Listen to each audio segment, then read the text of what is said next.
Delta Airlines, American Airlines. Two of the oldest and biggest airlines in America. But which one is the best? I flew both of these airlines in economy to find out the answer to that question. Stay tuned to see which airline takes home the crown. During this trip, I traveled through both of these airlines' main hubs, Delta through Atlanta and American through Dallas-Fort Worth. This is not only a comparison of economy classes on both of these airlines, but the entire experience involved with flying these airlines from gate departure to gate arrival. We pick up in Atlanta, where I had recently arrived from Baltimore. I decided to find my gate for the next flight, and after that, decided to head over to the international terminal. I had about 2 hours to kill in Atlanta, and considering what had happened on our across-the-country trip, I decided for this, I was going to be extra careful with layovers, especially connecting through the busiest airport in the world. You can see some outdated ground markings here as the Mad Dog lives on in Atlanta. The international terminal at Atlanta was packed with excitement, wide bodies galore, and a plane spotter's heaven. The only thing that could have been better were the views towards the end of the concourse. The way the windows were shaped gave off odd reflections, and they didn't look great on video. Walking through this concourse almost made it feel and smell like a mall. There were shops and a Porsche on display, and the entrance area didn't even feel like an airport. After about 45 minutes or so, I decided it was best to head back over towards my gate.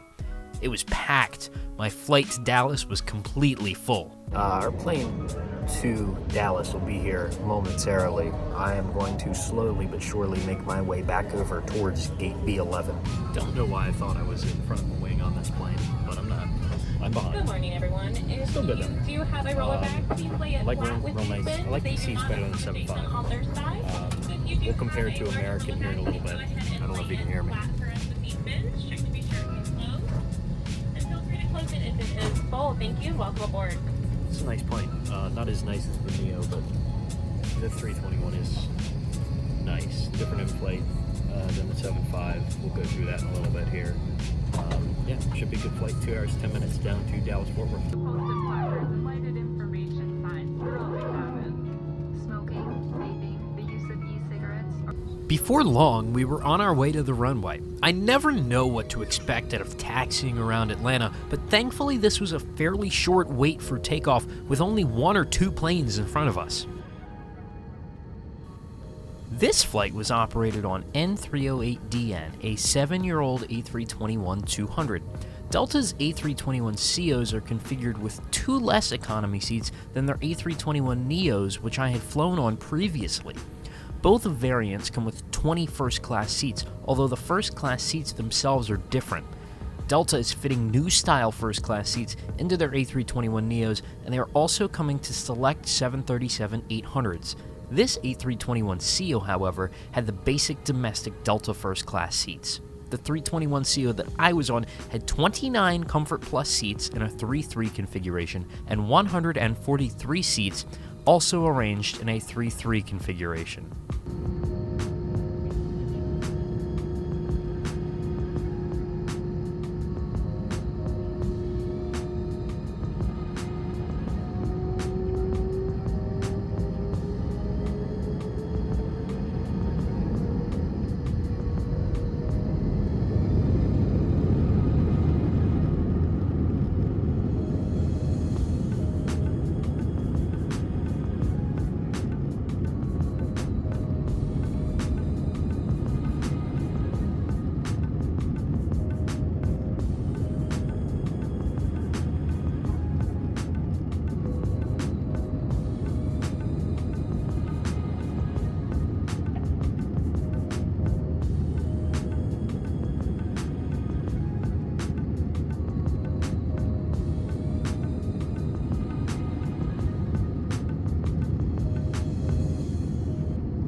Atlanta was now behind us, so let's crunch some numbers. These economy seats offer 30 inches of pitch and 18 inches of width, which was way more than I needed.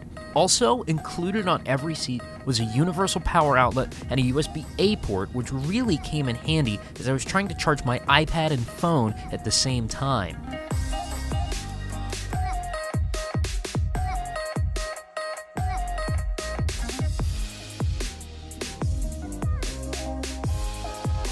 In-flight entertainment options on Delta are always plentiful. Live TV, movies, shows, and my personal favorite, the flight tracker.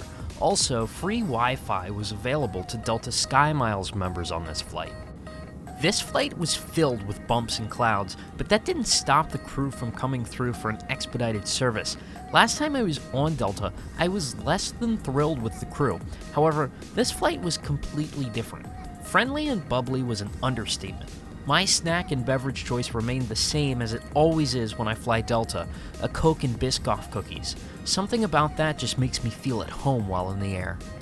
As we began our descent into Dallas, I felt like I made the right choice on how to get there.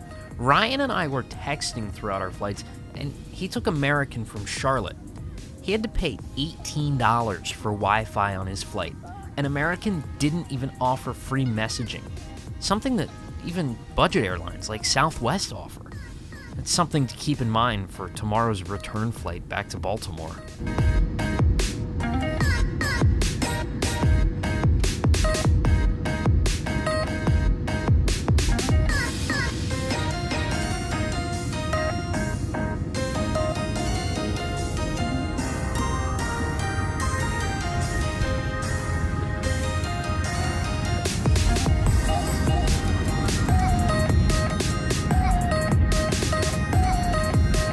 After a greaser into Dallas, it was time for a 20-minute taxi to the gate.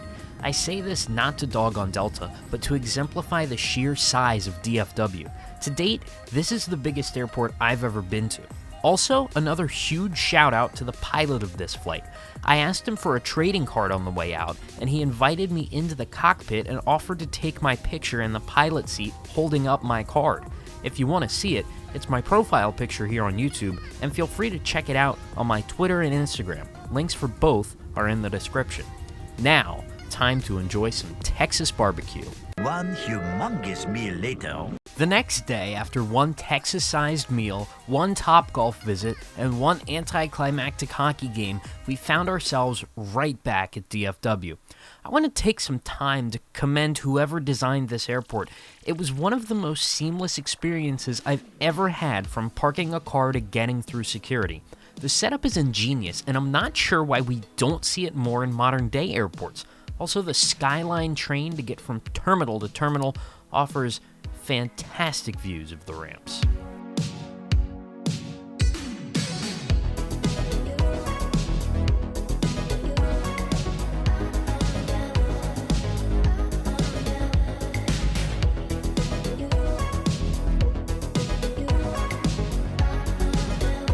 We decided to hunt down Whataburger before we left, and I was pleased to find that it was in the international terminal. First off, Whataburger was fantastic, but the D-gates were as well. Our timing let us see the Qatar A350 pushback and the British Airways A380 arrive. The architecture of this terminal was to behold as well, but as time ticked on, it got closer to our departure time. Alright, well, we're at DFW. I am looking for the American US Airways Retrojet is supposedly here. And also, we just happened to run into Max Scherzer in the terminal, which is really weird, but he plays for the Rangers, so it makes sense. I went up the escalators. Now I'm going to have to go down to find this A321 that's hiding from me. I did end up finding the A321 I was looking for, but I also had my eye on something else. Yesterday, I was looking up our flight info, and I noticed that we were scheduled to be on American's TWA Retrojet, a Boeing 737-800. I, however, wasn't going to believe this until we saw it pull up the gate. Alright, so speaking of Retrojets, our plane just arrived. It is the TWA Retrojet. Ryan and Matt are down at the gate right now. I'm going to meet them. Comparing economy. I actually see it. It's right there pulling into the gate. So I'm excited. Last time I flew American, I actually ended up flying on the America West A319. So pretty cool, 2 times flying in a row, Retrojets. Before long, we had boarded what was indeed the TWA Retrojet. I was one of the last people to get on the plane, as I do not have priority boarding on American like I do on Delta. I am not counting this against American, however, because my status with Delta is obtained through my Amex card. This seat offered more than enough legroom, 2 literature pockets, a tray table, and a tablet holder. More on the seat later though. For now, let's get out of Dallas. American 737-800s come equipped with 8 domestic first-class seats, 24 main cabin extra seats, and 132 main cabin seats. The first-class seats are arranged in a 2-2 configuration, while the rest are in the standard 3-3. These Meridian seats found on American's 737-800s are the same seats found on some of Southwest's 737-800s, and all of Southwest's 737 MAX 8s.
I did pay $14 to upgrade the seat to a preferred seat.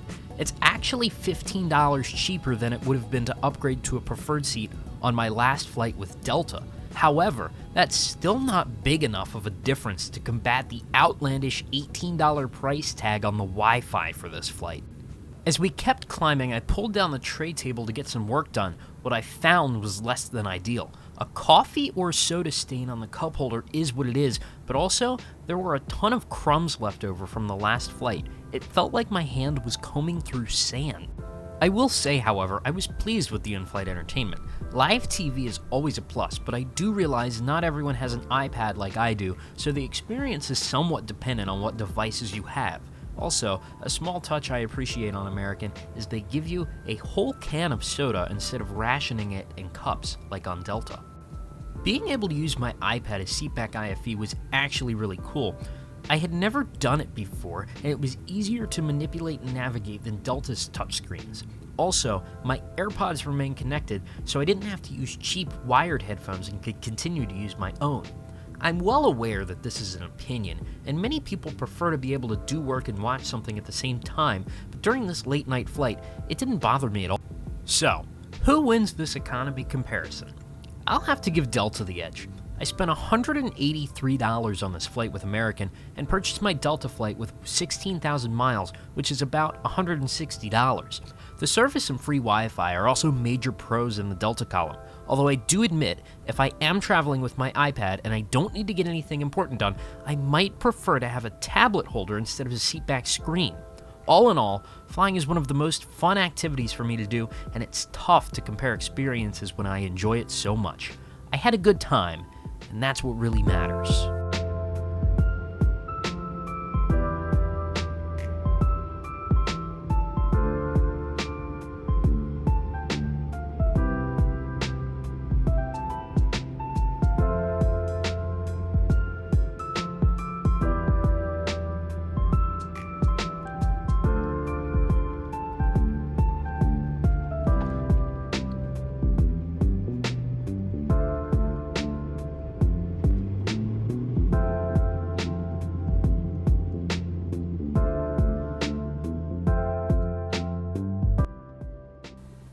Taxiing back to the gate is never a fun feeling when a trip ends, and much like this video, it was over. Thank you so much for watching. Please hit that like button if you enjoyed this video, and don't forget to comment what your favorite airline to fly is. As always, I'll see you next time.